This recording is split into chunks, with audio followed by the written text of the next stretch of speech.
also Now and medical this happens, Dr. Soin. You know, especially a lot of people, and I hate saying this, in this people like us category, because they have the means, they have the resources. They say, "यार 2-3 cylinder मंगा के घर पे रख लो."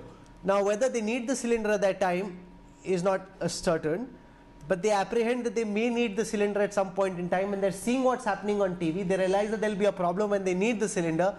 So they send their drivers off, they send people off, they make the phone calls, and they keep a few cylinders. So therefore, the shortage becomes a self-fulfilling prophecy and keeps getting worse and worse.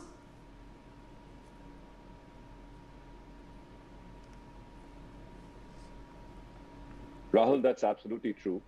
There is a bit of hoarding going on at all levels, at one's homes, in one's shops, at the hospitals, in states, in countries. So I guess there is some hoarding going on in every, level of institution, if I might put it that way. And that's only natural. Just like the hospital always keeps some emergency stocks for people who are very sick in the ICU.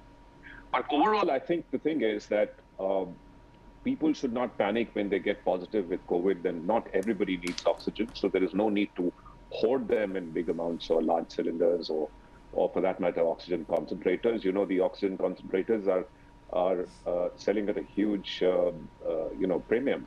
There is a big black market for oxygen concentrators, and I don't know why that is necessary because most people at home don't need oxygen. Having said that, if people at home are getting breathless and there is no oxygen, a very simple way of actually tiding over the crisis is prone breathing. So I think the benefits of prone breathing are not only there when the patients are on ventilators, but even when they're breathing normal air, or for that matter, breathing oxygen. They just have to lie on their stomach for 15, 20 minutes every hour or so and just take deep breaths. And that can actually improve the oxygenation of a person. So, but if that doesn't help, then obviously you need So to go this to a I've seen a hospital, lot of on social media. No, because I also wanted to use this show to try and find solutions rather than just highlight problems.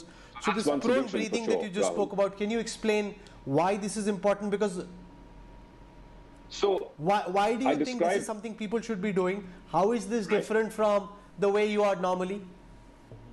right, okay. So what happens is that when there is infection in the lungs and when there is inflammation in the lungs, there is some fluid that collects in the alveoli, which are the air spaces through which we breathe.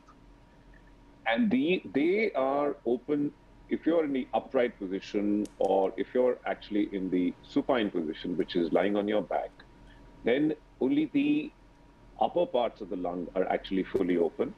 And the bottom and the dependent parts, which are basically dependent parts are parts that are lying low in terms of gravity, they are actually shut. But if you lie prone, that means if you lie on your stomach, then these partially closed or completely closed parts of the lung open up. And that's why your oxygenation improves, because the larger the area, the larger the number of alveoli in your lungs that are open to exchange air, the better your oxygenation will become.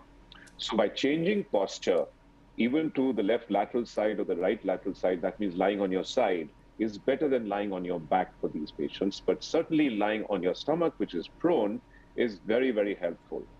Whether the person needs oxygen or not, or even when they are on ventilators. It opens up more of the lung, gives you better oxygenation.